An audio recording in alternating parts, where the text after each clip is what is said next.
Phoenix Down Radio is on the air.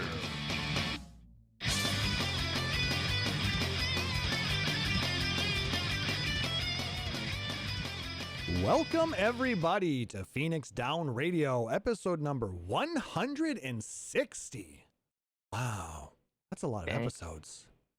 I'm your host, Klaus Nightbringer, and joining me is Seyrr Tomono. What's going on, buddy? That, huh? I wrote up the discussion stuff and watched a bunch of cutscenes again, and I'm filled with feelings again. So many feelings. And we're going to share those feelings with you guys tonight, because we are going to be doing part 3 of our spoiler cast for the Endwalker storyline. So please look forward to that. What else have you been up to since the last episode, sir? I did more role quests. I've got everything except Caster done, and Caster I'm about halfway through. I played a lot of Genshin Impact. You trying to collect characters or something? Not especially. I've just been doing like exploration-y type stuff. Okay. They brought back the archery character that I had been waiting for a very long time, who Spender had recommended that I save my stuff for, and it turns out that her playstyle is exactly the kind of thing I was looking for. Very cool. So yeah.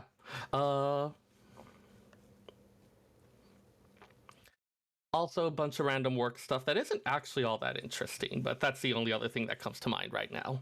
Fair enough. I had my leg poked 1.5 billion times today. That was very silly of you. Why would you do that? Because it made a beautiful picture. So yes. Well, that's fair.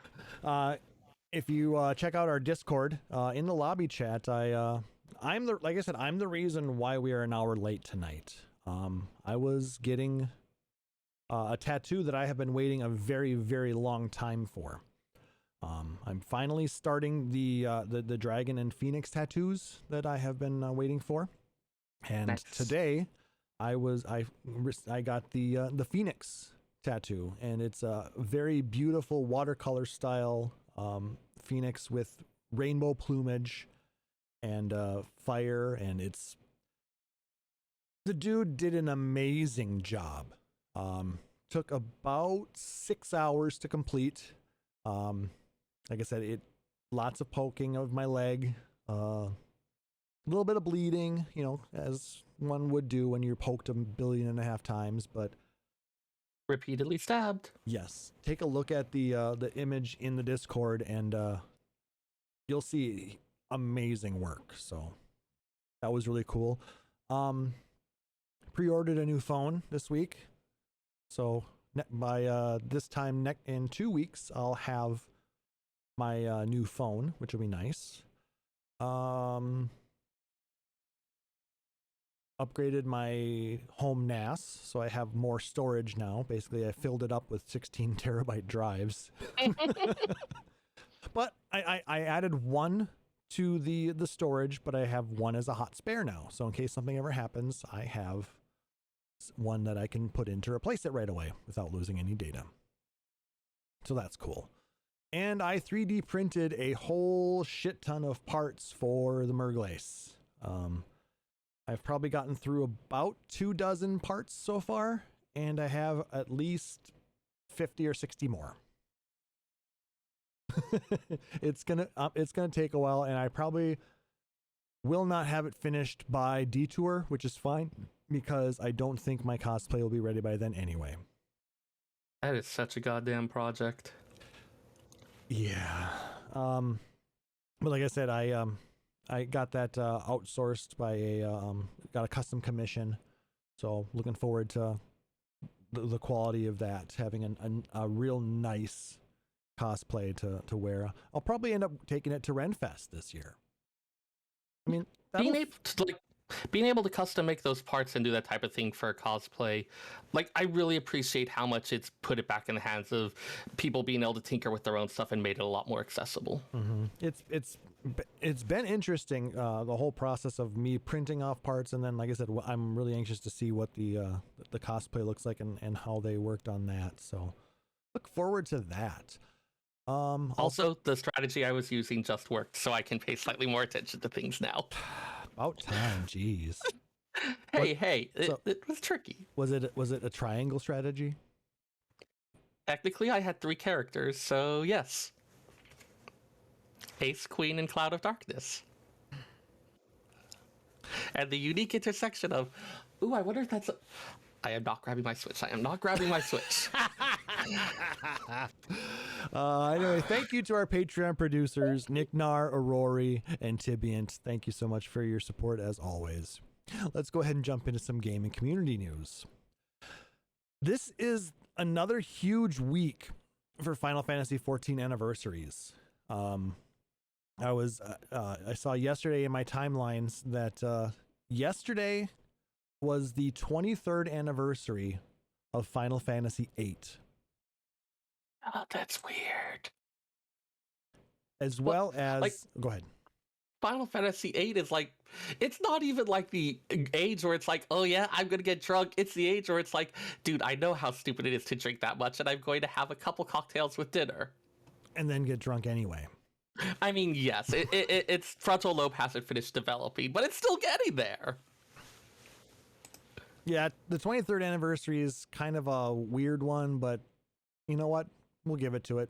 I mean, it is the best looking game in the room.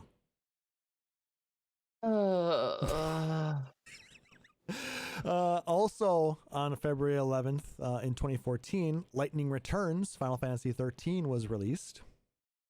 So yes, that was a thing. I like that one. On today's date in 2015, Final Fantasy Legends Toki no Suisho was released in Japan. It was a mobile game. On Valentine's Day of 2003, Final Fantasy Tactics Advance was released. Oh, also known as Final Fantasy Dimensions 2. Okay, I was like, I feel like I've seen that name before. Cool. Oh, Legends... Legends Toki no Suisho. Okay. The first one was localized here as Final Fantasy Dimensions. Okay, gotcha. February 15th, 2004 was the release of Final Fantasy Crystal Chronicles. Man, we've also got Theatrhythm and the After Years this week. They did a lot during this period. Yep. Is that just... Another question, is it just coincidence? Is there something about when game releases are timed? I can't imagine, like, yes, we're going to commemorate the release of Final Fantasy VIII when we release Final Fantasy Crystal Chronicles. I can't imagine that that's the reasoning. That seems unlikely at best. I would say, yeah, unlikely at best is probably it. But a lot of it probably just has to do with schedules, you know, when the proper window falls. And I mean, we were seeing it with Final Fantasy XIV, where the up until everything disrupted the schedule, stuff got released at a reasonably consistent rate. So just for like internal whatnots and scheduling, I could see that. Yep. And we had this whole thing in December too, because there were a ton of Final Fantasy games released in December as well. So right. So yeah, that's definitely a thing. Speaking of things, Chronicles, the Radical Dreamers edition, is coming to Switch on April 7th. Technically not a Final Fantasy, but I feel like there's enough overlap that we can let it slide. It's Final Fantasy adjacent. Come on.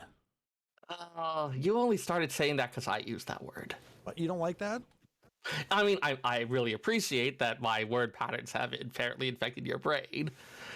I have a lot of random feelings about Chrono Cross. Well, I've heard a lot of people really enjoy it, but... I mean, I had fun with it, and then later on I was like, wait, I don't know how I feel about this as a successor to Chrono Trigger. I was so enchanted with it that later on when I started seeing some of the cracks and flaws, it was kind of like the idol that falls from grace, and so it fell hard. And at this point, I've got a bit more of a nuanced feeling, but... Well, it still was... I still feel like Final Fantasy 13-2 was a better Chrono Trigger sequel. Come on, the timeline shenanigans there. It was like... And it was also the best Pokemon game ever. Yeah. Like, it wasn't trying to be, but just in terms of, like, the gameplay and the feel of, like, fucking around with time, it was what I wanted for that. Plus, it didn't have the thing where, like, hey, we're gonna murder all of your heroes for the first one just to twist the knife a bit. Poor Luca. I liked Luca. Anyway, Well, I mean, for those who didn't have a chance to actually play it, this would be, there's a good chance to grab it and put it on your mobile Switch. So there you go. This one is a Radical Dreamers edition, meaning that they're also including a I would say remake, except it was never actually officially released in the US. Radical Dreamers, the kind of visual novel choose your own adventure game that Chronicles used as a basis for its plot. Sort of. It's weird. I've played a translation of it. It was interesting. It kind of expanded the story in some ways. It's not quite the same world. It's sort of a slightly different, divergent timeline thing. It's weird. But it wasn't a bad game. Okay. So it's kind of interesting to see, okay, it has been interesting to see just how much they started doing, okay, when we do remakes, we're going to pull out all this stuff that we thought was for a Japanese audience only because it turns out there's that much more interest in it. People are much more okay with visual novels now than they would have been before. Well, I mean, look at Telltale made their whole shtick on it. Yeah. And they're some of the most beloved games of that genre. So, I mean, yeah, it's always interesting to speculate on just how much of it was actual audiences wouldn't have liked it versus stereotypes about those audiences. But whatever it is, we're getting the stuff now, and I do appreciate that people are going to get to enjoy some of those same things that filled up a lot of my afternoons. Very true. And without having to mess with patch files. or legalities. Statute of limitations is long past on that. You can't do anything to me. So you think. Anyway, I checked this. Related to that, it turns out that the whole rumors from an earlier leak from NVIDIA talking about Final Fantasy IX, Final Fantasy Tactics remakes, and a whole bunch of others could be true. So basically, so from Push Square, we linked the article in the chat. It'll also be in the show notes. There was a lot of skepticism whether this list of all these different games that were being remade was actually legit. But this was a leak in September of last year. Yep. Apparently possible list of games that was used for, they said at the time, internal tracking and testing, but no confirmation on whether any of these were real. And yeah, it seems like a lot of those have started cropping up as actual announced releases at this point. Yep. From the article, at the time, there was some skepticism. Why the heck would Square Enix remaster Chronicles? But here we are. I would not have believed it at the time, honestly. And that's not all. Other games listed in the leak have appeared in the past few months. The leak listed a new BioShock game, recently all but confirmed. Crysis 4, announced last month. Sniper Elite 5, announced in December. Grand Theft Auto The Trilogy, which was also released in December. And a bunch of other titles have since been heavily hinted at. So there may be some credence to all of this after all. So... yeah, there was a lot of interesting stuff in that leak. Most relevantly for us, the leak included a Final Fantasy Tactics remaster. One wonders if that'll be the PSP War of the Lions version brought to other systems. I mean, they got rid of the blame yourself or God line, but they replaced it with an equally badass in a different way line, so I'm okay with it.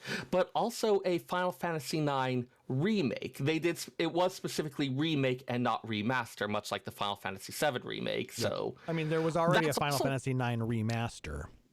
Yeah. Like, I would not have guessed Final Fantasy IX as a game that they would choose to give the remake treatment to, but it's seeming more credible, at least. Come on. Vivi is best boy. Fight me. Queen of food philosophy. Leftovers good. Yes, but still, Vivi is best boy. So yeah, beyond that, there was we actually got a release date for the Live Letter 68. It is now scheduled for February 18th. And I forgot to... no, there it is. Go ahead and paste that in the chat. I'll go ahead and note, especially since I believe a couple of them are hanging around and listening. Next week, of course, is an off week for us, but if you still want to get your extra dose of me, I'll be joining Maelstrom Radio on the 19th, so the Saturday afterwards, along with Anonymous. We're mostly going to be talking about Endwalker lore and the like, but we'll probably end up chatting about some of that other stuff. Also, given that it's me and Moose, we'll probably end up talking about a bunch of other random stuff, so go check out Maelstrom Radio for all the fun with that. Yep. And in the live letter, we'll be getting some Endwalker Q&A, as well as the next 10 years of Final Fantasy XIV. So there won't be a lot of patch 6.1 talk. I believe he said that they want to discuss that in March.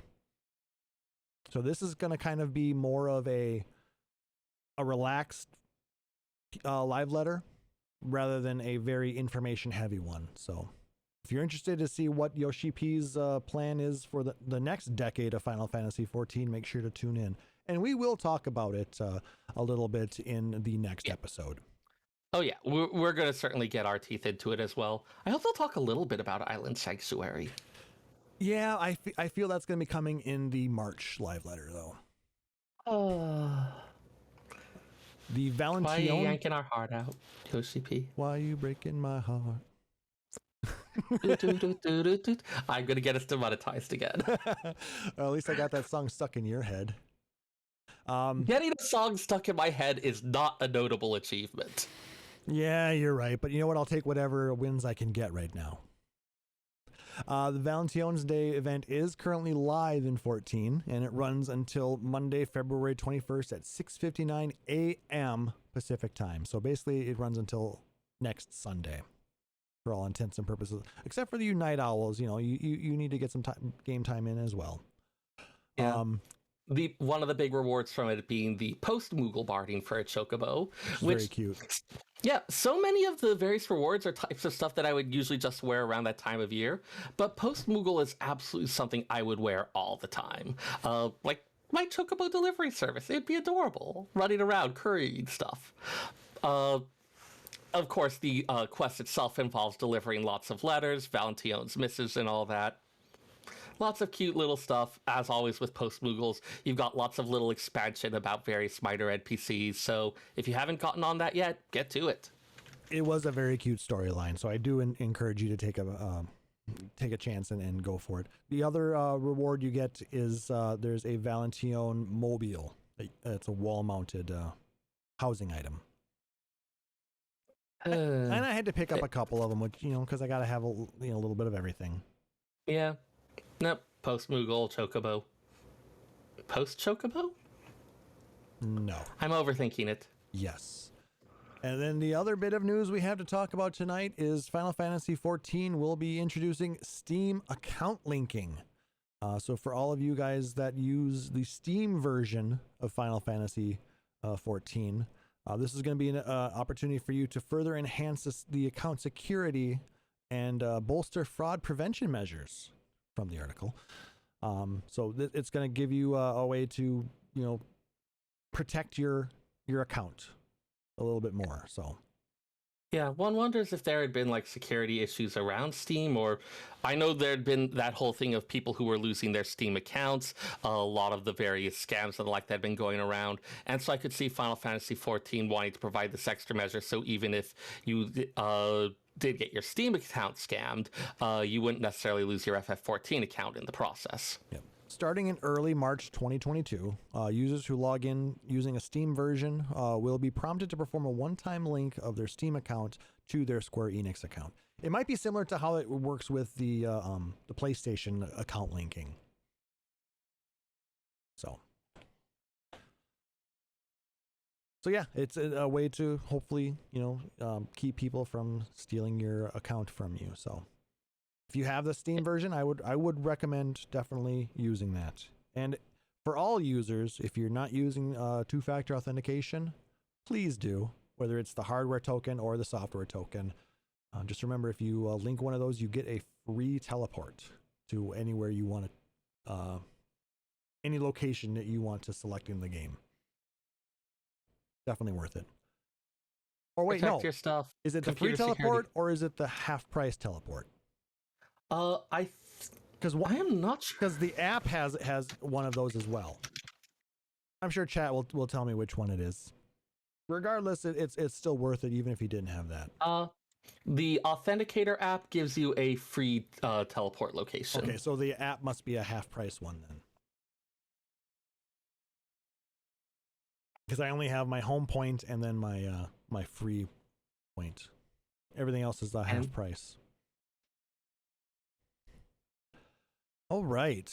So that takes care of that. A nice light news week this week. I'm sure there's going to be a lot more to talk about in the next episode, but we have some very, very important things to talk about now. We are going to go, we're going to take this game and we're going to talk about everything up to the end. I mean, God, last time we already ended on a heavy enough note with the entire Elpis sequence, with learning about the events that led to the final days, to the sundering of the world, all of that. We had already had a lot. Yeah. And we didn't even actually touch on it before because we left off right as we left the unsundered world. But as we're returning to the present, you had some gorgeous scenes traversing the rift, seeing again those various historical things of Venat in the final days, of the destruction that the destruction all across Amarat, of Hermes, Hythlodaeus, Emmett Selk, their reactions to it, Venat walking through it all. A gorgeous scene, in some part metaphorical, I think, of the sundering, where she confronted a group of the ancients who had wanted to use Zodiac to restore stuff, all sorts of things about we must be able to reclaim the perfect paradise we once had. And Venat saying that no, we must confront that suffering, all with various name. I want to say name drops, but not exactly, but allusions to the lyrics of Answers. Actually going through here.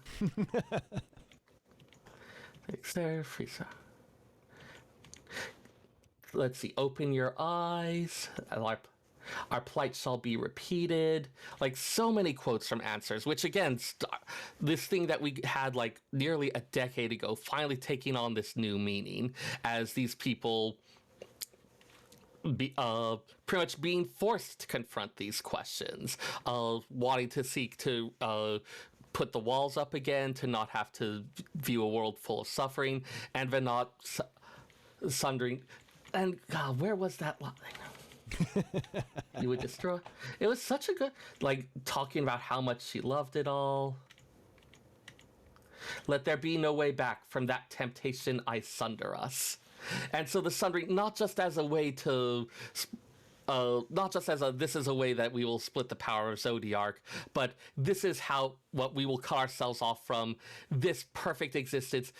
It was the losing the world of the ancients wasn't a side effect of sundering Zodiac. It was the intended consequence, forcing mankind to confront this sadness, to confront these questions, all of that. This is one that has gotten a lot of controversy in some areas of discussion. Some people saying, hey, why couldn't she have given them another chance? Though, like, they're very much saying, no, we just want to rebuild our perfect world, like ignoring the threat of the end singer, ignoring all this stuff.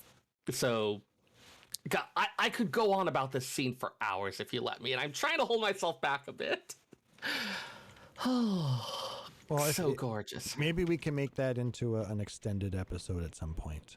Yeah, and then like the scene of her kind of walking through this dark, swirling void, slowly taking more and more, like becoming battered, bloodied. Like, I took that as kind of like a metaphorical, these are the effects of the various calamities and rejoinings, because at this point, Venat, now Hydaelyn, is kind of the will of the star and the planet. And so all these things, these great calamities that are causing all this untold damage, they're hurting her as well. Seeing her bleeding, hobbled. Well, I thought a lot of that actually happened prior to her becoming Hydaelyn. I mean, at this point, it was kind of... It had kind of reached that sort of metaphysical, metaphorical thing. I guess the way I interpreted that scene was, you know, she knew what was going to be happening because she had the foreknowledge from us. So this is one that came up multiple times in loremonger discussions. She had that foreknowledge, but she emphasizes several times she's not going to assume that that's how things will unfold. She doesn't know if the timeline that she now has is going to be the same as the one that we came from. It may be that different events have been set in motion, or that there may be some conjunction in the future. So she's this was one that God, we had a lot of discussions about this just this last week. She's going to remain aware of that and watchful for it, but at the same time not take anything for granted. And that's why she was doing stuff like setting up that contingency plan of let's make an entire goddamn arc out of the moon. Mm-hmm. Well, that all came after she had become Heidelin. Yeah. So that like I said, those were pieces that happened after the sundering. But I like I said, I picture her as Vana walking through up to the point of the the end of days, and oh yeah, that bit is Vana. It's the bits afterwards, okay, where she's going through like this kind of swirling darkness where you see like common folk, you see a lot of the modern races, Elezen, Mikote, all of that. And it's in that one that she's starting to become like actually full on like covered in blood. Maybe wounded. I misinterpreted what I was seeing there, because this was a point where I had just been playing for like 10 hours straight. Oh yeah, if I had not reviewed this today, I would not be as sure of my conclusions on it. So yeah, but it was very powerful, seeing what was happening and how it impacted everything, and then how she ended up using her knowledge and coming to the conclusion that what she needs to do is actually the right thing for Etheirys. Yeah. And there's like some really powerful lines in there. I birth a world of suffering to mire and plague. Like, she knows that what she is doing is not a kindness, but like, if we're going to go the whole comparison to a mother, even though I do like the wine ant thing more and more these days, as a mother, sometimes she recognizes that she cannot shelter her children forever from someday her children will need to go out into the world. They need to be prepared for it. Mm-hmm. And that means that there does need to be this sadness, this pain that she can help them to grow through, but they have to experience it. And she realized that if she didn't do this, that the world as she knew it was doomed. It was It was be destroyed. There would be no more. There would be no chance at redemption. So. And in that fleeting moment, they cry for the answer to the question, why, given life, are they meant to suffer, to die? More answers, deep cuts there. God, such a powerful scene. Yeah. Just like 12 millennia of pain and suffering, beautifully encapsulated. Like, on some level, we knew, like, the sort of what comes next in the story for her, but to have this really powerful reminder of it. It was pretty damn awesome. That entire sequence. Yes. I kind of just like sat and stared for a while, and then afterwards, and then was like, okay, I need to take a break and when it got something to eat. It was just that kind of thing. You need some time to process. 100%. So after that, we end up returning back to the source, to the time we remember, and it was still our time, so that's good. We didn't fuck up with time too much. Didn't end up in a different timeline. Yep, we didn't end up with Biff Tannen as basically running the town. Emperor Biff Zoltanen. Oh god, hang on, I need to say that for later meme consumption. Anyways, yes. Let's go on. So basically at this point, the Forum wants to utilize the teleporter that's in the Tower of Babel in order to get people who want to escape the planet, to get to the moon. Because basically we have already bet that we can, is it at this point that we're going to be taking the ship from them? Not yet. We're not there yet. Okay. At this point, the final days are Havoc, Continuing, and Thavner, and as this sequence is going on, they arrive at Garlemald as well, and so the Forum is putting their plan into effect. Their plan always having been evacuation to the moon and then finding a new planet. And so, hey, if you've got this thing that can teleport people to the moon in Garlemald, seems reasonable to get that. Use that to start getting time is not on your side here. You want to start getting people over there. People get some of the actual, maybe some resources, get somebody up there to kind of direct traffic, so to speak, for those who may be coming on the ark. Like the metaphorical floodwaters are rising. It's time to start getting things going. But before we can get to the tower, we are like Seyrr said, we encounter the end of days in Garlemald and a whole bunch more blasphemies and people turning in front of us. And After all that fun stuff with Elpis and a moment of respite in that perfect paradise of the past, time to get back to the body horror. yeah, and we have a visitor. Biff Xenos decides to stop in, and he wants to fight. He just wants to fight because he's like, I haven't experienced any joy like the day we fought. We've been over him, and we'll go over his deal a bit more. But yeah, he's there. He's like, is this a good time? No, you're kind of busy right now. Yes. He is actually remarkably human. Human. I wouldn't quite go with that, but just he's at least being aware of like, okay, we are actually really, really occupied. We're not going to be able to give our attention to the fight. This is not a good time. This isn't a good time for that. I'll just come back later. I'll say does give him a very good scolding, which we do see later actually does stick with him. About how pretty much his complete lack of caring for others for all this means that he's never going to actually get the things that he wants. And yeah, like he's not, he doesn't go and kill everyone there, leading all to the blasphemies. He wants the one thing. He's not going to get distracted by a murder rampage. We're not available for a fight. He's out. I thought he helped kill a few of the blasphemies though as well. I think he may have done a little bit. I need to review that scene, but he does make it clear that our attention is elsewhere right now. If he's going to fight us, he wants us to be 100% committed to it. He wants that single moment of glorious burning out the candles of our lives. And we can't do that if we're also trying to evacuate a whole bunch of people from rampaging monsters. Yes. But instead of sending people up, the tower ends up receiving a few loporits. And they come down because nobody's come up yet, and they don't know why. And then they see what's going on around them, like, oh, that would make sense. So maybe we should try and help you guys get ready to go from down here. They were curious as well. Yeah, it's strongly implied that Urianger, of course, has been telling them about the people of Etheirys, about all stuff, so that they can better retool their facilities to meet the needs of the people. And all of the stories, all the things he's told them has gotten some of them more than a little bit curious.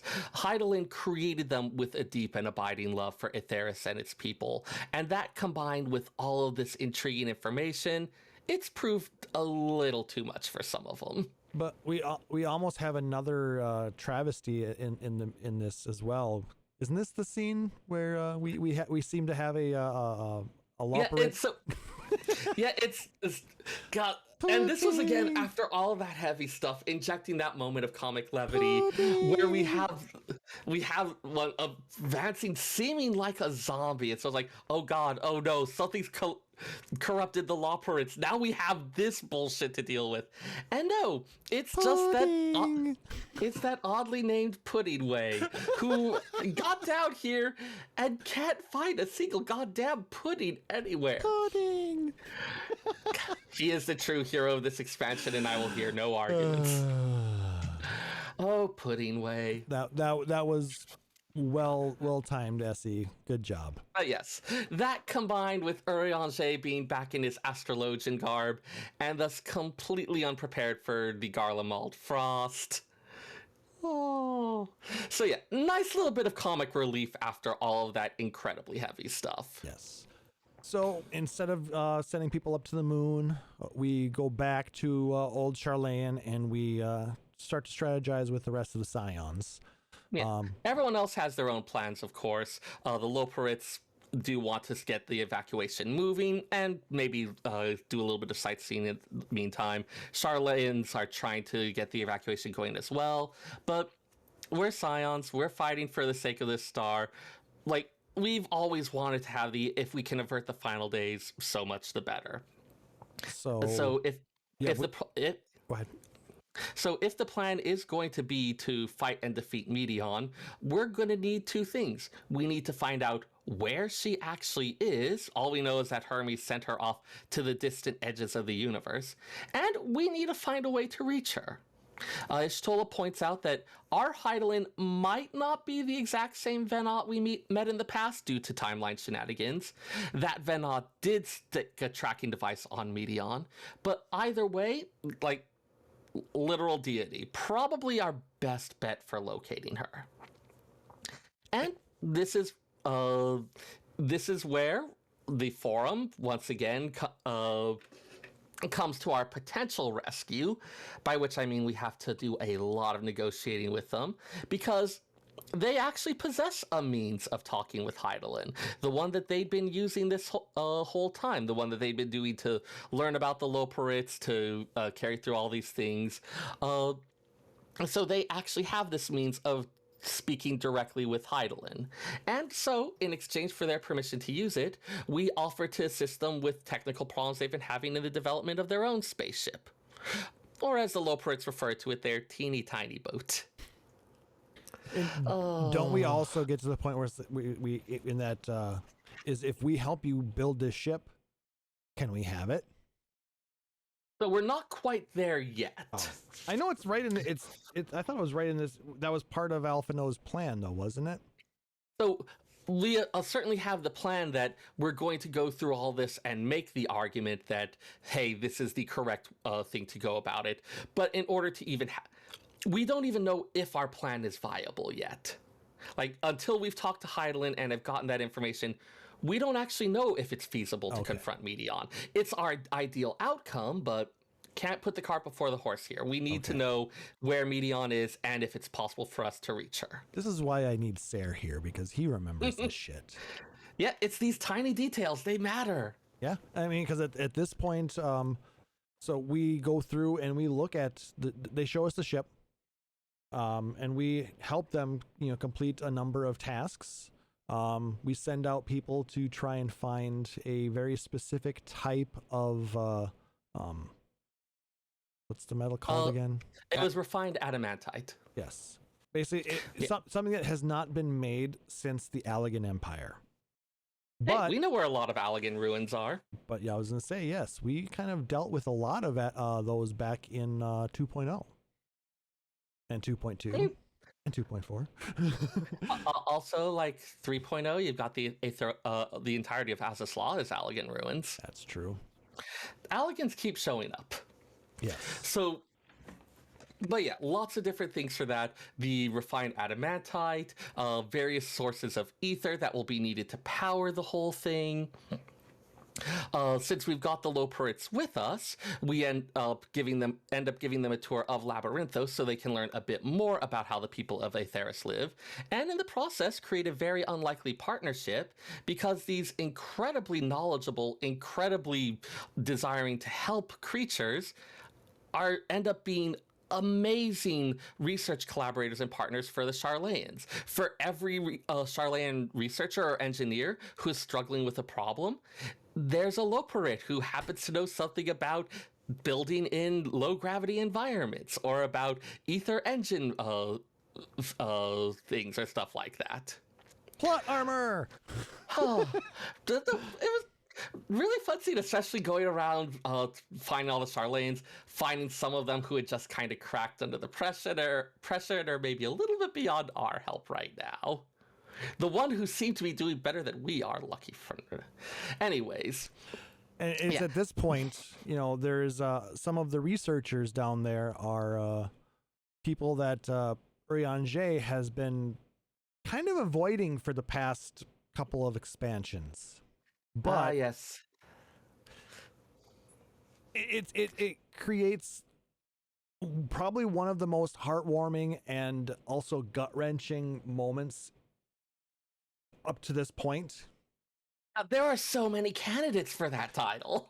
Yes, but I mean, when Urianger first talks with Mombrida's parents since her death, yeah, the fact that they were just as worried about him as he was about them, and then how they interacted and their conversation back and forth as how he felt terrible and how they felt he was taking on too much on his own and basically internalizing it all. It was real because Yeah, it what it wasn't even necessarily that surprising. Like parents who could have raised someone like Moonbreed are probably going to be pretty amazing folks in and of themselves. But God, all of the blame that Urianger had placed on himself, all the pain he'd been hiding, given again, we've talked about before how his default was kind of to hide things, to carry the secrets for what he saw as the good of everyone else.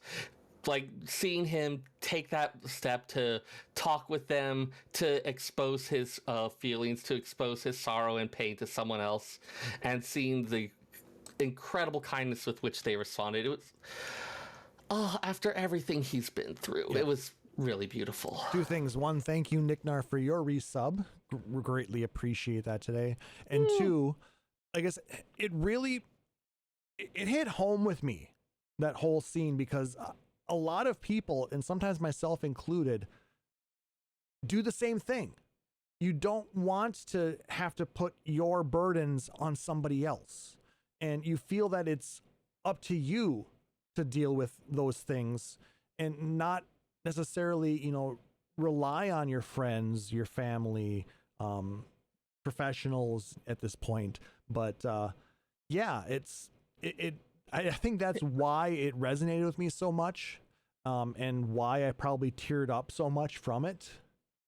It's a hard thing to deal with, to overcome. The idea it's like, hey, maybe like you're just as worthy of love and support as well. A lot of people worry about being a burden to others, and so yeah, I think this was a scene that resonated for a lot of people. Mm-hmm. And I don't know why or how they just hit every note perfectly in this expansion. I mean, there were at least half a dozen moments where I was tearing up. Yeah. At least. And there was a couple where I almost ugly cried. The story writers for Endwalker should be given goddamn medals for how amazingly relatable they made this fantasy story. Yeah. Like I remember they was like, okay, we're gonna delay it a couple extra weeks just to make sure we've got every single bit. It's like, okay, yes, time well spent. Good job. 100%, 100,000%. The next scene had, after we had just had this tearjerker, we get another one that's we get a momentary thing before, because we're doing a couple more, like killing monsters, retrieving supplies, all of that. They don't hit us too hard. They at least give us a moment to catch our breath before they punch us again. Yeah, because after all of that, once we get back up to the surface from, down in Labyrinthos, we're told that the what do you call it? The port has been inundated with people and packages. And we basically see everybody that we know through 2.0, 3.0, 4.0, and later parts of 5.0. They had done this before with the preparation for the trip to Garlemald, where we had the representatives of a lot of the different nations. But this is on just such a grand scale. This is even larger because in the previous one, it was more the military powers that were there to help us, as well as the beast tribes and the like. Whereas in this case, it was everybody. We had sky pirates, we had regular pirates, we had merchants, we had friends, we had just everybody that we knew was out scouring for and acquiring Allagan relics that may have this refined adamantium in it. Or ether-rich treasures that'll be needed to. And I went through and checked the internal files on this. There are at least 8 different variant sections, possibly more, but at least 8, where you're going to have some of the voice lines change, or you're going to have different people appearing depending on the quests that you've completed. Things like the Alexander or Omega raids, Void Arc, Return to Evilise, the Four Lords, Sorrow of Werlit, Eureka and Bozja. Story modes, not extremes or savages. Yeah. pretty much like completed the story content for it. So for people who have been playing for a long time, who have done all this side content, who have kind of explored the world of Eorzea and made all these connections and seen all these different stories, having all of them come together in this one with all these little nods to when you have the Ironworks crew with Sid and Nero there. You've got Alpha and Omega by his side if you finish those Omega quests. If you finish those Four Lords quests, then the Kojin who have brought those Etheirys treasures from the east, one of those treasures is specifically called out to be Tenzin's Phoenix Blade. All sorts of stuff like that. That again, for those of us who have been here for such a long time and done so much and delved so deeply into this world, it's just this really touching reminder of everything we've done. I struggle to put it into words. It's one of the strengths of Square Enix to be able to take those parts and then bring them back as a callback in something that is so grand as this is the final battle we're preparing for, and they brought out all the stops for those who have actually explored the world and have been there since the beginning or have been able to experience everything that the game has to offer. So I mean, it's you're not just doing it for enriching the story or anything like that. It just, they bring the callbacks that they give are just spot on. You don't see that in a lot of games.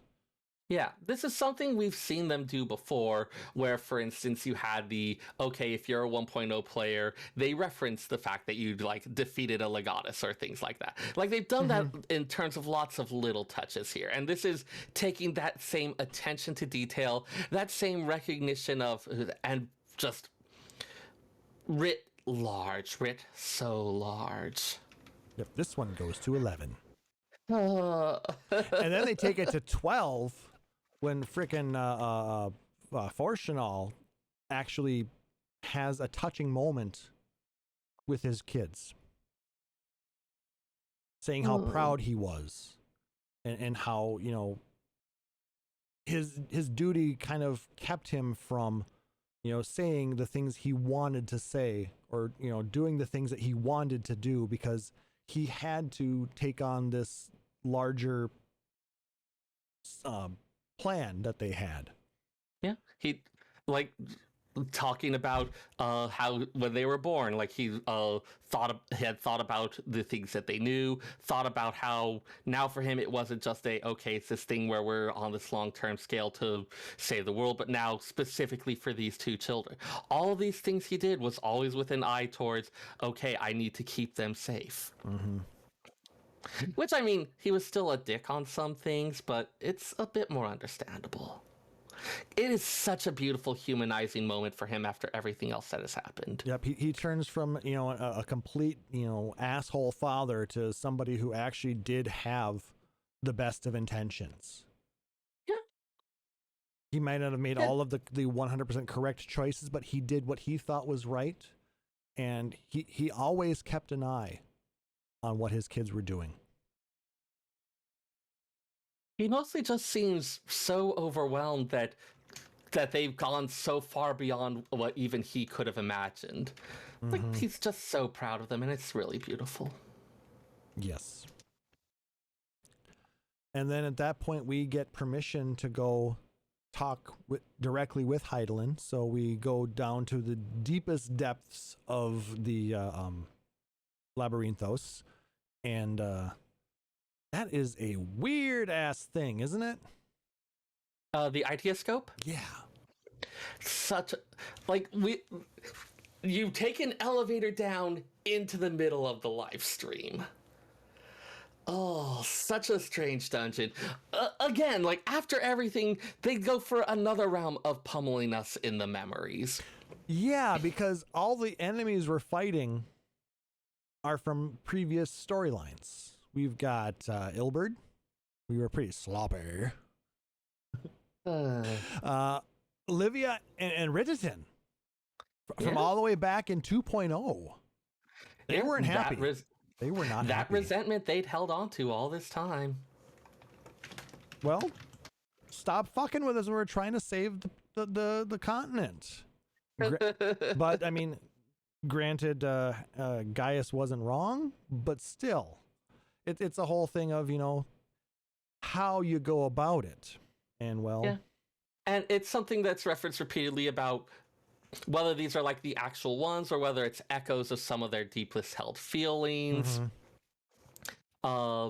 Because in addition to a lot of those familiar foes, we get visited by the remnants of and spirits of some of those who had walked with us along the way.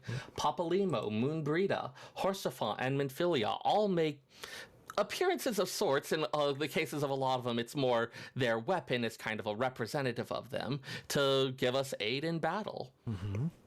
Even during the final battle, Isael makes an appearance as Shiva one more time to create a barrier of ice to protect us from an attack. From Amon. So, yeah. Of all people. Well, I mean, God, we fought him 3 different ways this expansion. Yep. Well, we fought a replicant of Amon in the Circus Tower. We fought Amon as Zodiark. Yep. And then now Amon as the shade of what he once was. Don't forget Hermes at the top of Catesis Hyperborea. We find Hermes in like 3 different forms this expansion. Even if some of them wouldn't recognize himself as Hermes. But yeah, dude just won't let go. And then somebody who was a little bit pissed that they abused their body after their death decided to take one last pot shot, and Asahi just basically takes and drags Amon with him to hell. Completely unexpected. I was gobsmacked at the end of it.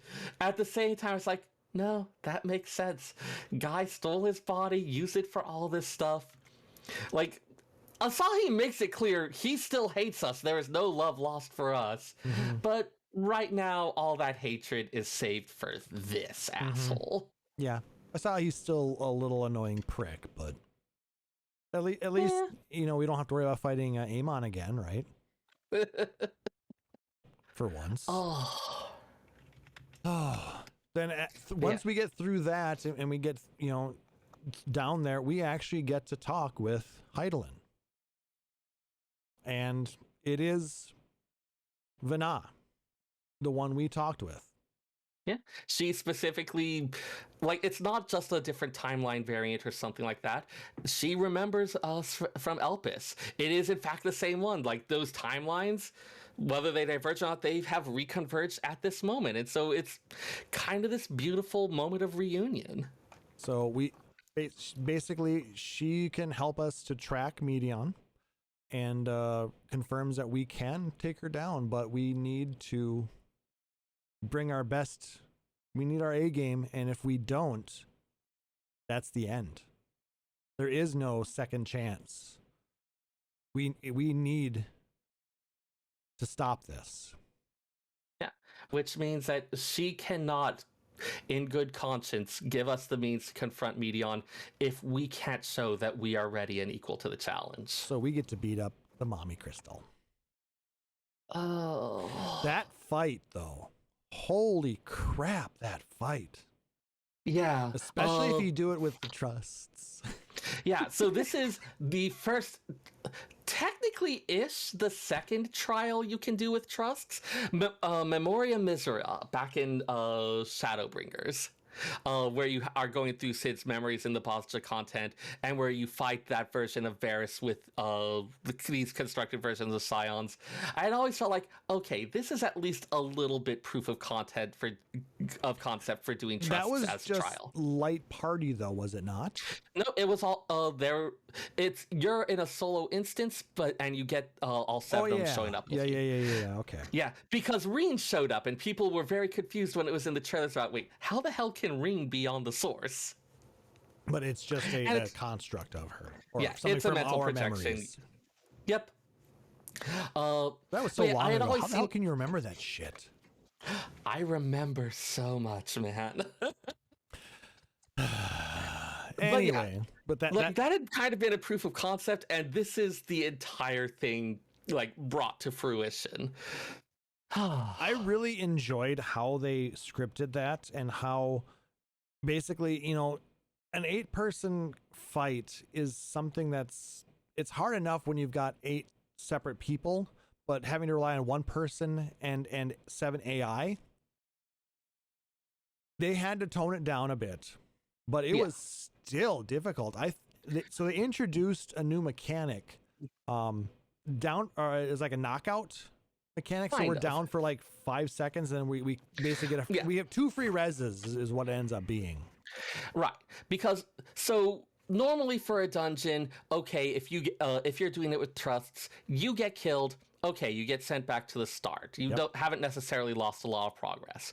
If you're, say, like 3/4 of the way through the fight and something goes wrong and you get killed, in a regular trial, okay, someone reses you and you keep going. In this one misstep and the entire fight gets reset. And that just seemed a little cruel. Yeah, so they gave us these 2 mulligans, so to speak, and allow us to continue the fight. And if we get knocked out a 3rd time, well, then we restart. Now, this doesn't help if you're the last one standing because you try to do a rather tricky dodge on the light waves, and then it turns out that Alphino and Urianger couldn't keep up with you and you're down all your healers. They definitely have some particular spots they prefer to dodge to, and if you are not doing that with them, stuff can go wrong fairly quickly. Yep, I had that. I think I only ended up taking 1 death in that, and I think it was in one of those where I was at didn't mesh with the other 7, and I ended up getting hit by 2 of them or something like that. I had to try a few times, but I really enjoyed being able to fight with the trusts in this particular instance, because it was just so story strong. It made sense. After everything we've been through with them, it felt wrong to be facing off against Hydaelyn with anyone but them. Exactly, and I think they would have probably been mad at me if they had that ability to do so. So definitely worth using the trusts for that. But it was a really good fight, and since we prevail, we get Hydaelyn's final blessing to assist us with the upcoming battle. It's not anything, we get it's basically we get 1 use of something of her creation magic, basically a very weakened version of creation magic that she can bestow upon us. Not quite creation. This was another one where I again had watched the scene today. Yeah, I mean, it's something similar. It's almost like a wish. She describes it as the power of light being that of stability, harmony, stasis, and so she imbues in Azim's crystal a small measure of what she describes as her ability to give form to the formless. She does make clear that this is something that is limited, that we should not use willy-nilly, but that this is something that we'll need in order to get there, but that in the darkest moments, it's not her power that's going to save us. It is our faith and trust in our friends and the bonds that we've developed. Very Final Fantasy again. Power of friendship. This is the most Final Fantasy expansion. So we return from the center of the world, from the Ether Stream, and while we were gone, the Loporrits and the Charlayans have begun taking all of the resources that we helped to procure and retooling the ship for higher speed space travel, because they need to try and make these trips as fast as possible to try and save as many people as they can. And this is the point, right? Yeah. Where this is it at this point, or is it after our dream? I believe it is out. I forget. I think it's. I'm not sure if it's before or after. Like, at this point, it's kind of gotten a little mishmashed, even in my notes. Yeah, because I don't even see you mentioning that particular piece of it in there. But it's like, it happened somewhere in there. Yep. But we do take a rest after our very trialing, or what's the word I want here? We just killed the world spirit. That's kind of tiring. Yeah, we need to do a sleepy sleep. But we have a really weird dream, which basically ends up being a conversation between an unseen person and a familiar voice. Yeah, this is a little bit of just like laying the groundwork for something that'll be happening in the next segment. But a little bit of a reminder of some minor important details. But after we get some new threads from Tataru, for level 89 gear. I just want to say really quickly, I am really happy they did it this way. In all the previous expansions, you get to the level XD9 dungeon. There's a gear set in there. You get some pieces of it. In a lot of cases, it was an outfit I really liked, and then it becomes obsoleted almost immediately. Yeah. By artifact armor that itself becomes obsoleted almost immediately. Mm-hmm. So the ITS scope only dropped accessories. You get the level 89 clothing from Tataru, which is that artifact set that was actually designed to level up when increase its item level based on your level. Yep. So you do get you get to wear this iconic outfit for all that. Yep. So this is basically your armor for the final zone, and we get to hang on to it. And like I said, it does power up, and when we hit level 90, as we're there. But I had been so like low key frustrated with the fact like, okay, we've got this cool thing. Oh no, we don't. That seeing how they did it this way just made me so happy. Yeah, because the stuff we got from the Geralt with hair in the Tempest, or the whatever. The Tempest, yes. Okay. From Grendelt. Yes, but that basically is we collect it and then we wear it for like 10 seconds and ooh, we have better armor now. So it was nice that they did it this way. Besides, it's not like we have a chance to stop anywhere and do shopping once we hit level 90, at the end of the universe. Oh, Sorry, did I spoil that? Well, we're spoiling things today. We know where it's going at this point. Exactly. We know where Medion is. In addition to that power, Heidelin has also bid us use the actual goddamn mother crystal as a source of ether to get there. Yep. So at this point, we're like, hey, that ship we helped you build, we're going to take it, and we're going to go to the end of the universe with it, and we're going to save it. So you should just give it to us. I mean, we actually do convince them of it. Like, the fact that we went and talked to the World Soul and got her okay to do this. I mean, we are the best chance of maintaining what we have here at the source, but also saving all of the remaining shards from extinction. Yeah. Plus, the Loperites are totally on board. Like, they love this world. They want it to be saved. Exactly. So, we change of plan, everyone. We're taking this thing straight to Mars, or like, I can never pronounce this. Pronounce what? And I think Forsenal is actually the one who comes up with the term, that point at the end of the universe, the Ultima Thule. Yes, the Ultima Thule. So, fun side note on that one. Thule in ancient Greece was considered like one of the most northernmost places they know of. There's some theorizing about where it was, whether it's like somewhere in Sweden, off the coast of, is that Estonia? I had some notes on this. But so, kind of, it became, even though it was a specific place, it became kind of this term to mean like the ends of the earth, far off kind of thing. And so the Ultima Thule was kind of like the greatest out of reach unknown land. Yep. And how very appropriate name for a pretentious git to assign to it. Yes. And also, I'm the one who taught Seyrr how to pronounce it properly. I thought it was Thule. Well, only because I was an avid skier, and Thule is a brand of car racks for skis. So It's amazing to see what random references creep into all sorts of little things like that. Right? Anyway, so we take our new ship dubbed the Ragnarok. Nice little so we're taking, you know, the end of the world to the end of the universe. Because I mean that's what Ragnarok is. This isn't the first time they've had a starship Ragnarok anyway, so. No. Well, I mean, yeah, there was the one in 8.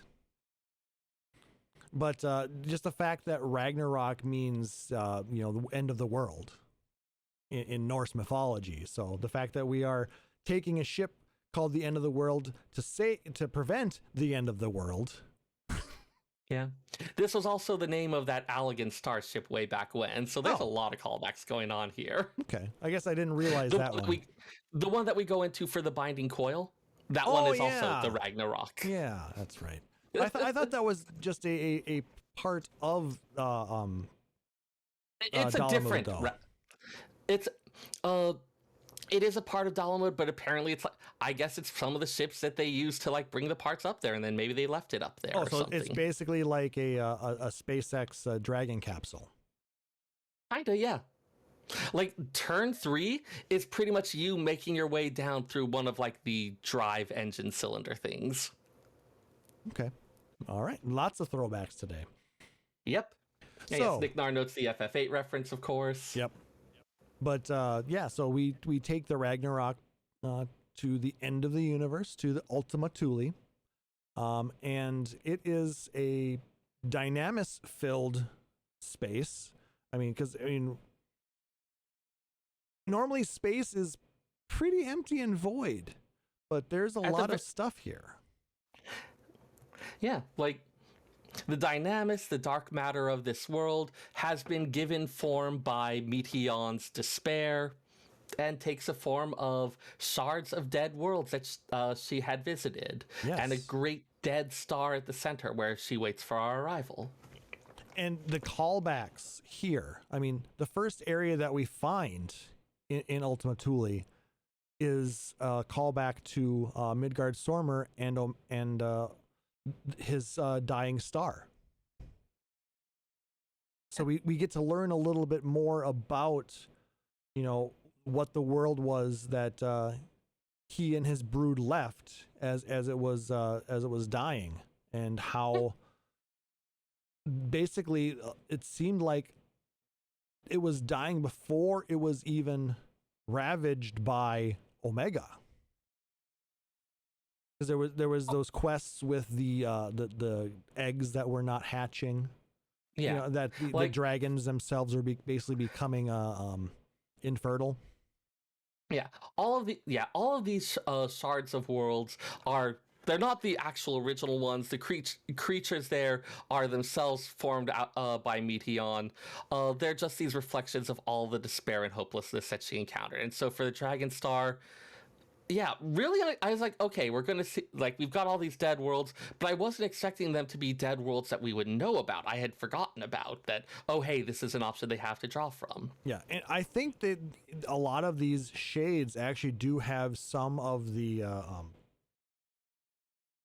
ether left over from the, those worlds that destroyed, because we learn a lot about them. Yeah. Like, these are stunningly accurate recreations. Mm-hmm. So, I mean, it's very possible it could be something similar to what we had with Amarot, where we had, it wasn't a full ability to bring back, what once was, but it was a pretty darn accurate facsimile.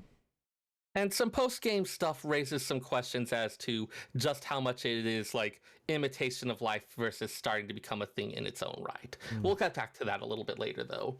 But so yeah, one thing we have as a kind of a recurring theme is like Meteion is opposing us at every turn. Even though it looks like normal space, there's a moment where like Alphado, for instance, talks about throwing a rock off the edge and it suddenly stopped and vanished and then fell in from above. So this is not like normal physical space in the way. This base is a construct of dynamics that doesn't necessarily obey these rules. Yes, because it's something completely different from Ether.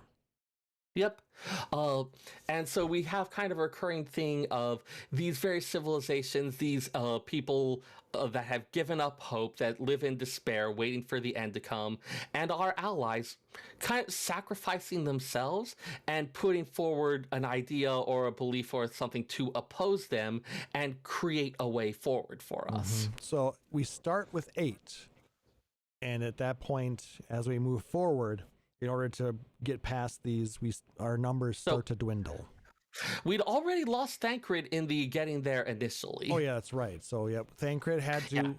He basically, like, he confronts Medion on board the Ragnarok as she's trying to stop us from going any further, and basically he is. Yeah. Fun side note, the error, like the flashing red signs that are going off on the Ragnarok all throughout that sequence, are the Eorzean numbers for 404. Space not found. I mean, kind of, yeah. We're then introduced to another race that is brand new to us, the Ea. Yeah.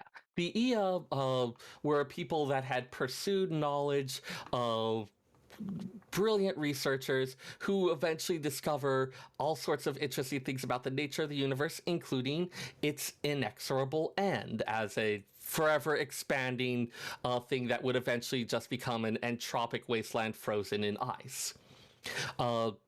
As a result of this knowledge, they have come to believe that all endeavors are pointless, as they will all lead to that same end, that inevitable end.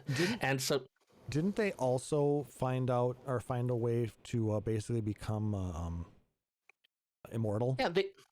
Yeah, like they found a way to sort of like leave their bodies behind, exist as these things of energy, which now they view as a curse, because what they'd really like to do is stop existing. Some of them are happy to just like disperse their energy into whatever, but others feel like, we want to do this properly, so we need like a body that we can be in, and then we can die.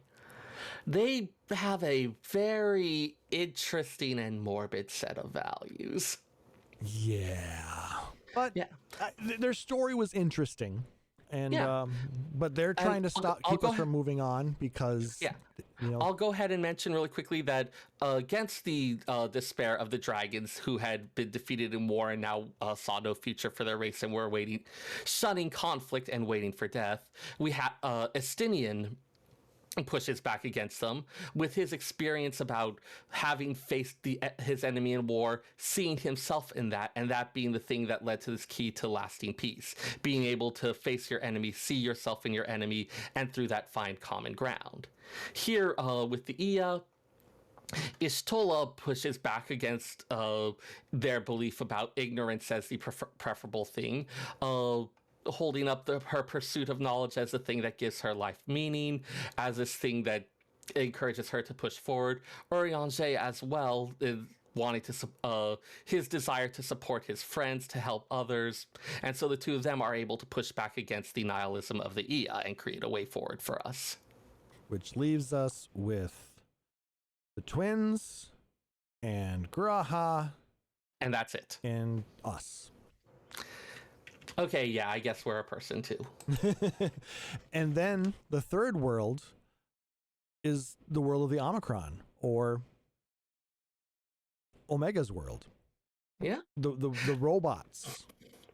I remember, like, back in Stormblood, the Omega gear was like Omicron armor of whatever. It's like, okay, that's just a cool stylistic thing. No, like, they had the name of this world ready all the way back then. They may not have known that much else about it, just that this was the world of it. But it's like, okay, that was there from all the way back then. And now it's just the name of a variant. Yeah, running through there and seeing, like, the Omicron and then seeing deltas that you could fight, a little bit uncomfortable.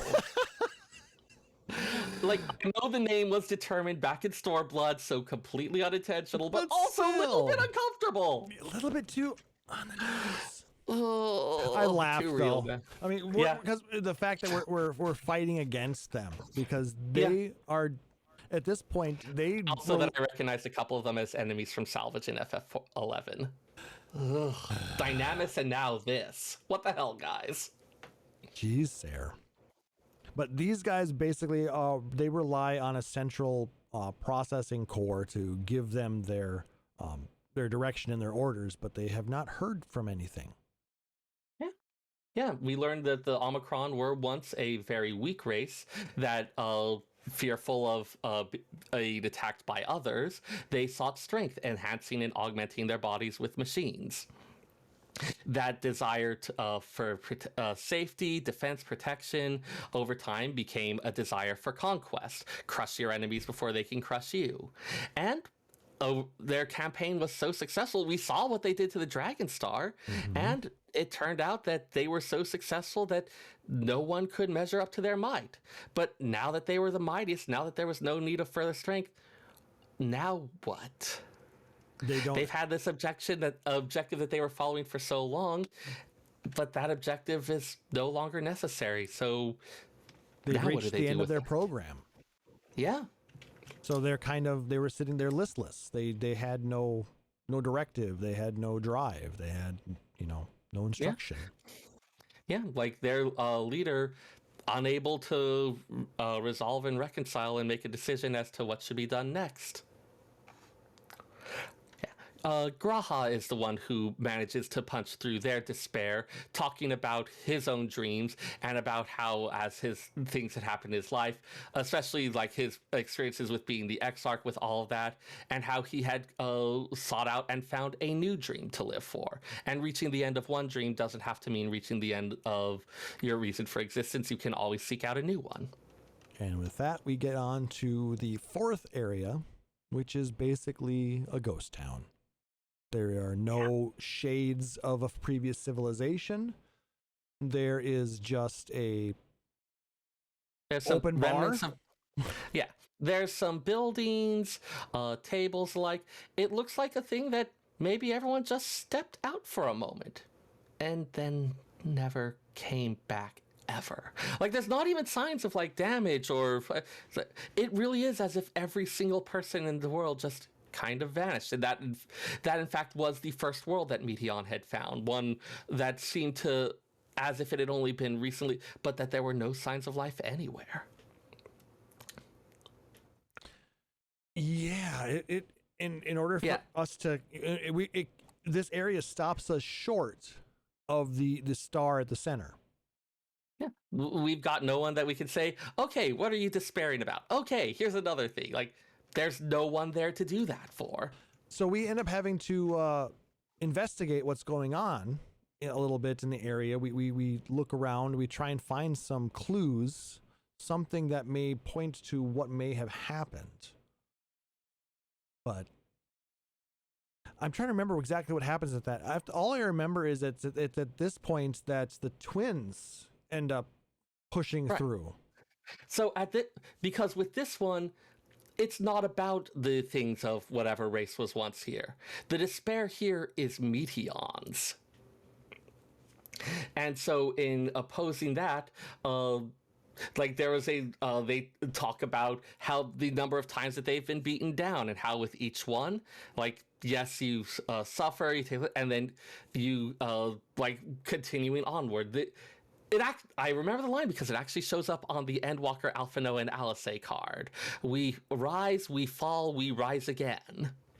They get knocked down, but they get up again? I mean, yes. You're never going to keep them down.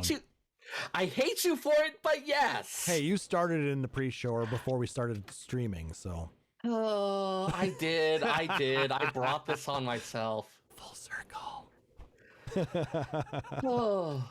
But Which is why you need to tune in the pre-show, folks. So yeah, they form the opposition, in this case to Meteion herself, to once again create that pathway, and creating those final steps up to the closest point to the dead star, to where Meteion's nest is. This entire sequence after that, you've got the music of the zone has changed from this kind of lo-fi version to this kind of like really beautiful inspirational thing. You have you're given a status where you're pretty much walking one step at a time. Like, you can't run in it, you can't dash. Let me see what the description was. Walking alone unto journey's end, the burden weighing heavy. and you have like all these shades of people you see before you're going by, kind of just this. Like they've had this whole theme of like this long journey reaching its end, and here's us slowly going up, the music swelling. It was just this really emotional feeling. I know for myself, there had been a kind of feeling like everything we've been through in real life with all the world events, everything, and this idea of like, you know what, at the end of all this, we are still here. One foot in front of the other, keep stepping, just keep going, you're still here. And still being here is itself kind of a victory. It is a beautiful little fuck you that says, I'm still here. Very true. So yeah, I was like practically weeping during this entire sequence. It was very emotional. 'Cause we keep walking one foot in front of the other, and we get to the end of the path, but our goal is just out of reach. It's at this point something in our pocket starts to shine. Asm's stone, his crystal starts shining, and a couple of familiar faces or familiar shades come out. Emmett Selk and Etheirys. After everything else that had happened, after all of the fan reaction to them, there was no way we were getting out without a little bit more from them. And it's such a beautiful scene. Emmett Selk griping the entire way. Etheirys giving what seems like a little bit of a fourth wall breaking review of the expansion. But describing it as like a theater play with all the various elements of it, and in the process kind of describing everything we've been through over the last however many hours. Goddamn little imp. But also at that point, you know, we're able to make our way, but we're not alone anymore. Not only are we able to get to Medion, but the Scions are back. Yeah, it's a really beautiful sequence of the two bring forth, use creation magics to bring forth an entire field of Elpis flowers, shining white to show that even in this space that there is hope, that Medion's control over it is not complete. Because we have been able to, with our friends, get through her logic that life, in order to make it complete, needs to die. We are fighting her, everything that she is holding as truth, and making her second guess herself. We are standing defiant. Yes. Oh, it's so good. And then we are standing toe to toe with our friends. I mean, Emmett Selk is still being sour throughout the entire thing, but lots of good. Like, He that's secretly the other thing loves it. You know he does. Yeah. For those who are still against Highland, I have to point out that even Emmett Selk himself points out that's like, you know what? Like, I still stand by my principles, and they would have never brought us here. Like, he acknowledges that. Yeah, if what happened had not, none of this would have even been possible. It would have just been the end of Etheirys. But here we are, thousands of years in the future. At the end of the god? Yeah. At the end of the universe. Exactly. So, and we're this close to smacking a nihilistic bird girl and knocking some sense into her. But yeah, oh my God. The fight then with the end singer. Oh no! Wait!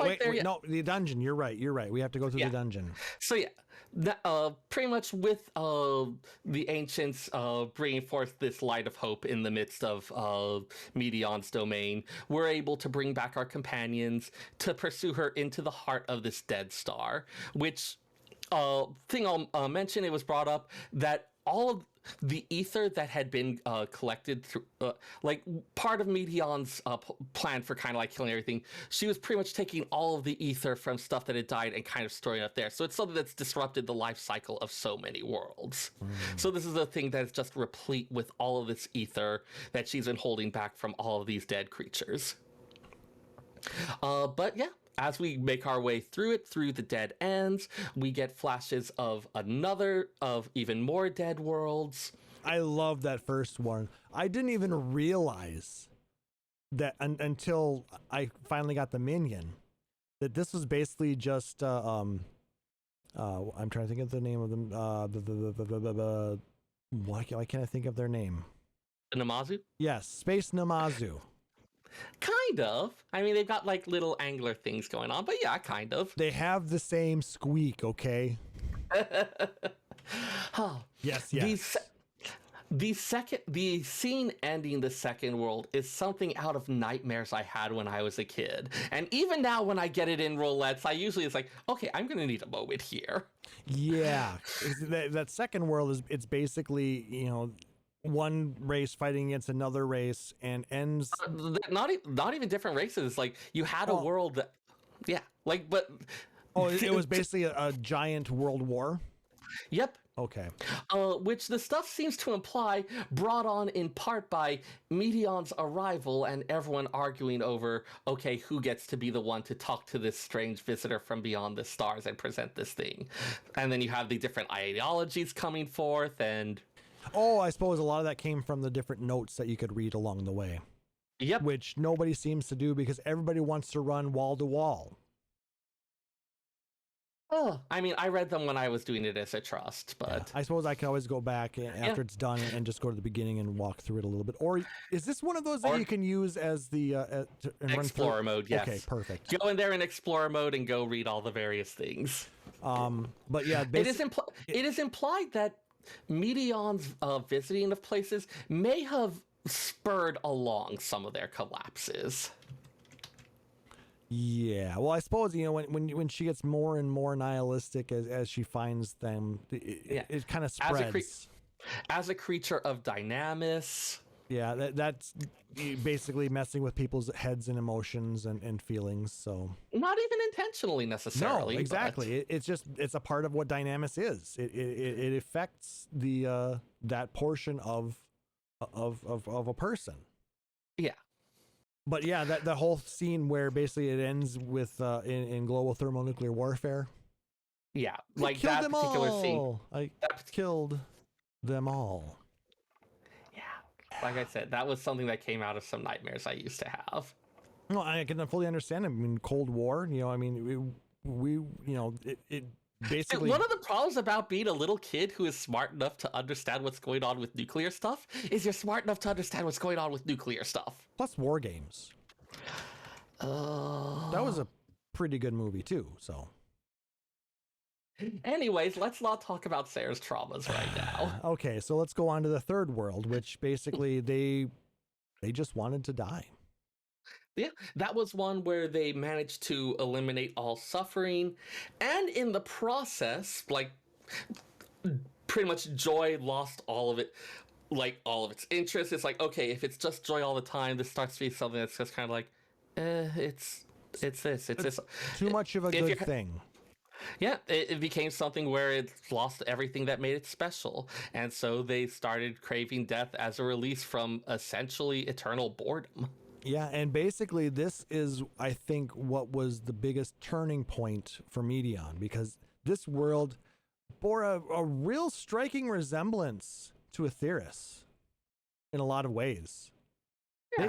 Etheirys did not really, for the most part, know about suffering or pain or, having to, torment and toil. Right. They had everything was based off creation magic, and they wanted for nothing, really. Yeah. Some folks have noticed that the various worlds of the dead ends bear some resemblance to or seem to play on some of the same themes as some of the stuff we'd found in other ones. For instance, looking at the war stuff of the Second World as like kind of Garlemald and its empire and things like that. Mm-hmm. I don't think it's necessarily something where it's like, okay, these are the ways that are that Etheirys could have gone. I feel like that's a little bit much of the interpretation there, but I do like it's kind of like a hey, let's re-explore some of these themes and look at them in different ways. But what I'm getting at is maybe they had this deity on the world that was helping them to die. Ah, yes. So R'Allah. All praise R'Allah. So instead of, them having, because Etheirys doesn't have that, maybe she would send something to do that for them. Oh. Which ended up being the end of days, and then that whole big giant monster thing, and then, yeah. Yeah. There's a lot of interesting interpretation as to what was going on with there. And yeah, like I could see Medion seen as like okay, this is... I mean, she'd been through so much as it was at that point. Yeah. And on a side note, I still have not seen that damn minion drop. I know someone who got it the first time.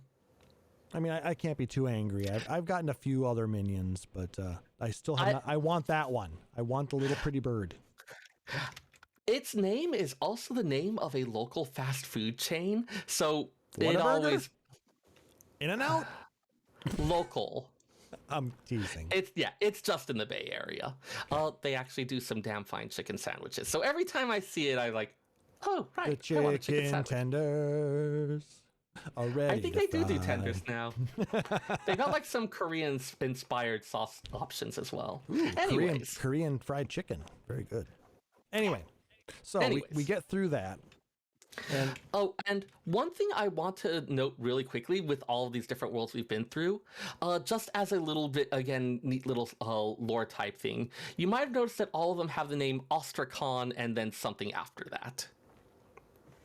Let me see. Pull up the map here. I did not notice, do tell. But yeah, you had, so like in the Ultima Thule, you had like Ostrakhan Tria, Ostrakhan Deca Octo. I believe in the Ostrakhan Henna. Yeah, all these different ones. The bit after Ostrakhan is a number in Greek. So for instance, Ostrakhan Deca Octo means 18th. This would be the 18th world that Meteion had visited. So Ostrakhan, historically, it would be like a piece of pottery, usually something that was broken off from a vase or another earthenware vessel. And typically it would be something that has like writing scratched into it. So like you'll often find this for archaeological things, like you've got these potsherds that have like bits of writing scratched into them. The bit that's really interesting is this is actually the root of the word ostracism. Because when you had a thing where someone had committed some great offense, where they were voting on whether to exile that person permanently from their civilization, they would use these shards to cast their votes. And so you'd have like these shards, these bits of things that became associated with kind of like this despair, this banishment from society. As I said, like the Ostrakhan, that's where the word ostracize comes from.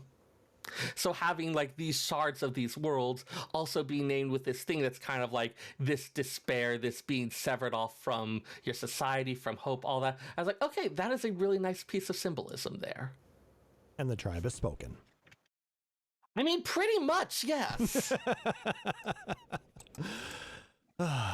So as after we get through that, we're able to finally reach the heart of Meteion's nest. Oh, the exile was 10 years, not lifetime. Okay. Though, I mean, being exiled from society was effectively a death sentence in some places. I mean, anyways. At some point, yeah, your lifespan even naturally might not be 10 more years at that point, so. I'm thinking more like, okay, how are you going to eat? Or things like that.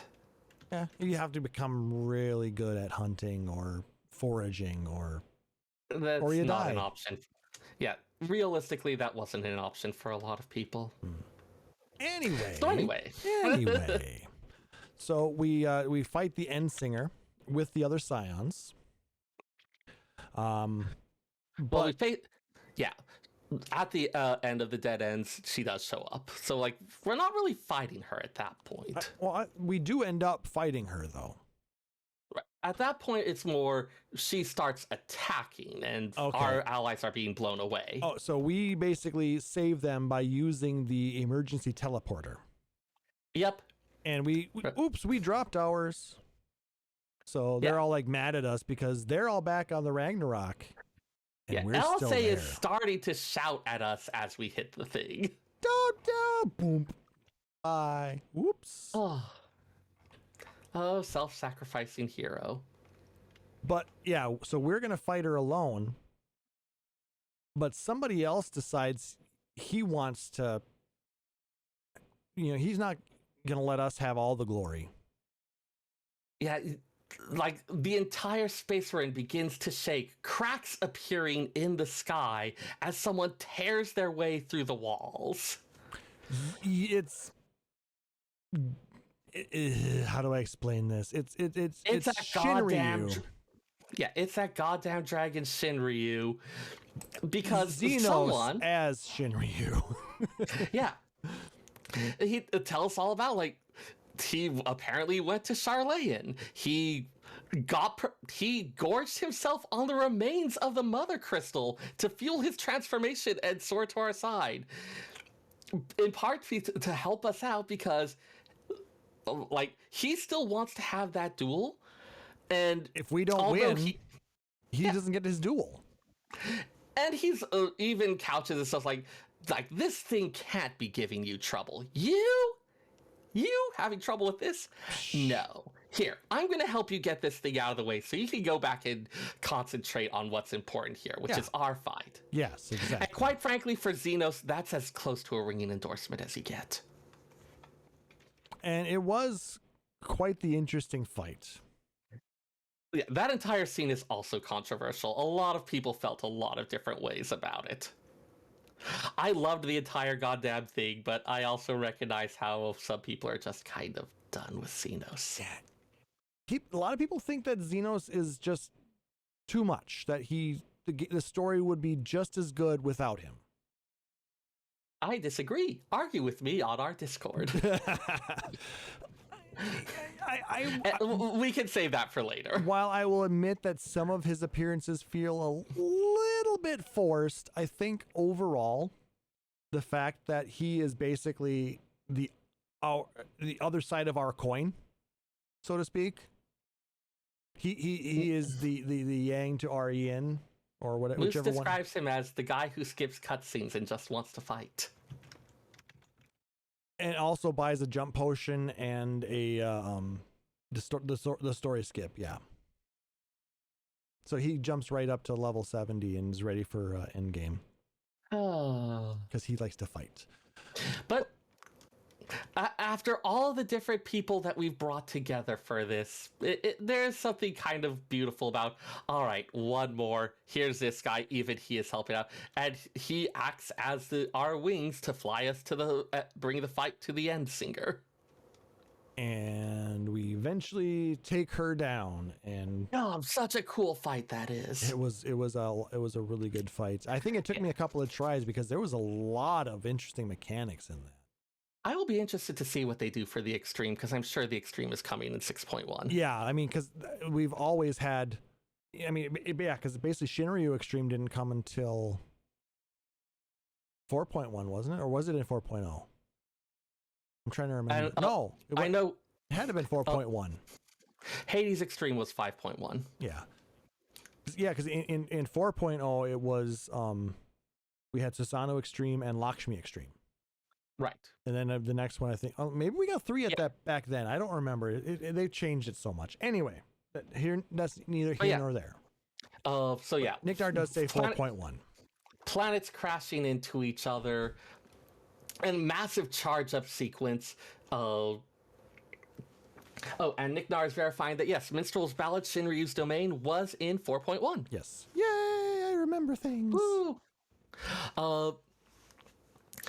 And again, trademark Final Fantasy sequence of after enduring attack after attack and being battered by an ultimate twice in a row. The second one, of course, we don't have any defenses to put up. a classic moment of cutting to the Ragnarok where all of our allies are praying for our success.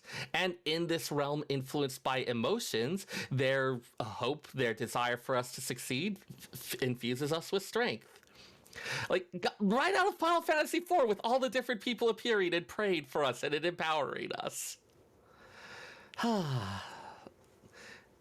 And got beautiful mix of Maker's Ruin and Footfalls. God, I've gone back and listened to that musical sequence several times. It's just so damn good. And with that, we finally lay the end singer low. But that's not the end of our story. In the void at the end of the universe, we share last moments with Medion.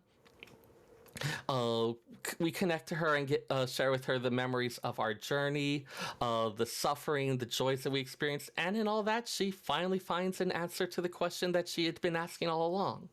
And so as her last act, she sings one final song to reverberate throughout the universe, a song of hope, one that will begin to undo the damage that had been caused by all of her previous ones, before creating a path to bring us back to the Ragnarok. But meanwhile, I mean, not exactly meanwhile, No, because I know. right behind us is Xenos, now back in his human form, having expended the ether that allowed him to be Shinryu. And here, one last time, he challenges us, and gives an amazingly, well, I thought it was actually rather amazingly heartfelt for him talk about like his experiences, his desires, the only things he could find life in, joy in, about how we differ from him, but how at the same time he sees there is that spark of that which makes us an adventurer, wanting to challenge ourselves, wanting to push our limits. And so at this time, in this place, he challenges us once more, and for reasons that only we know, we grant him his wish. I really love that scene, how there's like 3 different answers for like, because so many people I know chose different ones to kind of encapsulate, like, no, I just hate you, I'm just done with you, and I am putting you down. Or it's like, for me, it was like you know what? There's something to what you say here. There's a little bit of me that's like that. It would be dishonest to deny. yeah, it was more like, fuck it, let's dance. Yeah. All right, it's like, you helped me. I guess we'll put you down. We'll kick your ass one last time, I guess, if you want. This is what Alice said. They're like, you need to do these things if you want people to be willing to. And it's like, okay, I did the thing. I thought about this. I helped out this person. So fight? So fight me. And that was actually, it was a kind of a fun fight. It wasn't, I didn't find it all that difficult because it was a lot of repetition. Yeah. It was a very, very scripted fight with, things went in a specific order, and as long as you're paying attention, realistically, it just takes a long time because you get a couple re-races as well for much the same reason as before. Like, if I was going to compare it to something, think about Final Fantasy VII at the very end, after you've beaten all that stuff, there's that last duel against Sephiroth. Like the one where he's shirtless and you omni-slash him or possibly counterattack him. It's not there necessarily to be a challenging test of all this. It's there to be this final coda to things. It's when Rocky and Apollo Creed face off in the ring at the end of Rocky 1. Oh, and we're dating ourselves with our references again. Yeah. But hey, at least someone's dating us. Wait, what? I was going to push a button, but I won't push a button. But so yeah, we finally give him his wish. One last fight at the end of all things. But then the whole thing is like, well, that was fun. Now what? We're kind of stuck out here in the middle of nowhere, and we kind of don't have a ride. And I mean, for Xenos, he knows that like he did in fact give it all. He has, like, as he says several times, burned out the candle of his life. He muses a couple last times on like all the things he experienced, on all the things we've experienced, asks us if it was a good life, and before his chest stops rising and falling.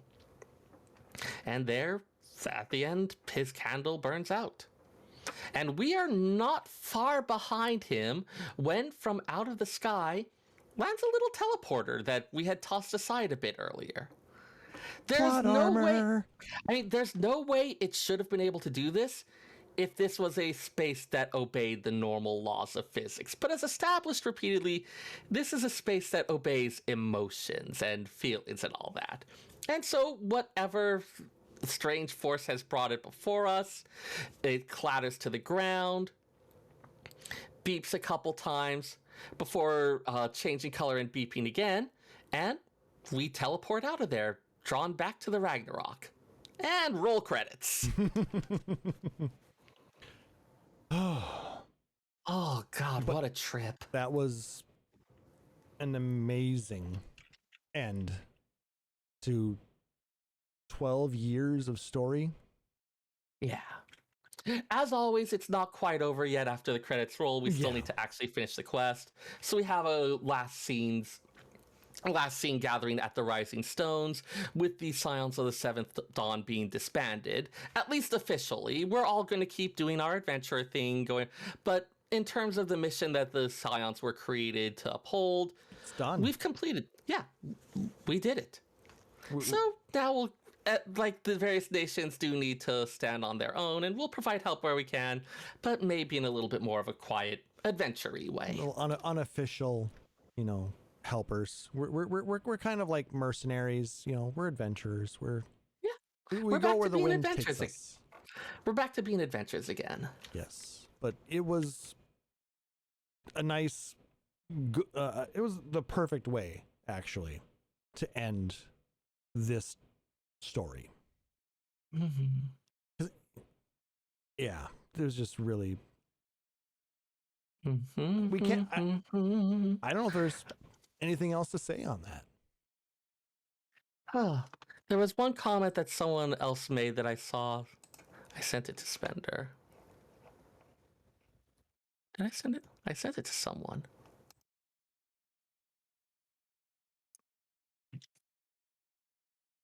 Tell you what, you can. You go. Okay. Yeah, you go ahead. I'm going to find a thing because it's just like a last little thing to add in there. Yeah. So stay tuned for the post show. And with that, it's going to do for this episode, guys. If you enjoyed it, make sure to like, subscribe, follow us on Apple Podcasts, Google Podcasts, Spotify, or whatever your preferred podcatcher is. And if possible, leave us a rating or review. It helps other people. Go ahead. Go ahead and finish your thing. I'll throw it in with my shout-outs. Sorry. It helps other people find our show and lets us know how we're doing. If you really like this show, you consider subscribing to us here at twitch.tv/PhoenixDownRadio, where you get access to a number of subscriber-only emotes and badges.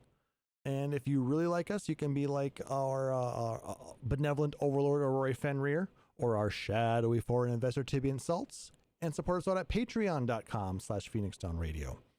All proceeds go towards growing the show, cover things like covering hosting costs, improving upgrade equipment, as well as do fun things like contests and giveaways. But any kind of support, whether it's likes, emails, tweets, retweets, subs, follows, all of that, it's greatly appreciated because we just enjoy interacting with you guys on a regular basis. So thank you. If you want to check out the backlog of our episodes, you can go out to our website, PhoenixDownRadio.com.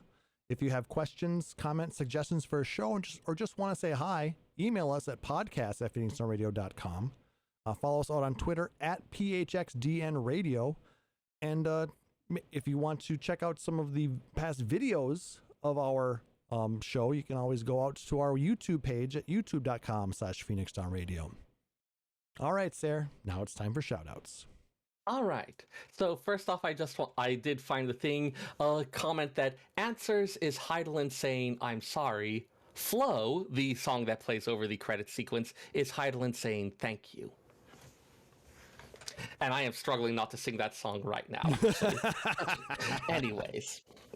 But yes, I want to give my shout out this week to my good friends Sophia, Arie, and Alumbrain, with whom I have been watching a lot of anime over the last several weeks. Like, Sophia organized a nightly anime watching type thing, and it's like, you know what, it's just kind of been a nice escape, and it turns out there's a lot of really cute and fun stuff that I'd never seen before. Naughty the fuck!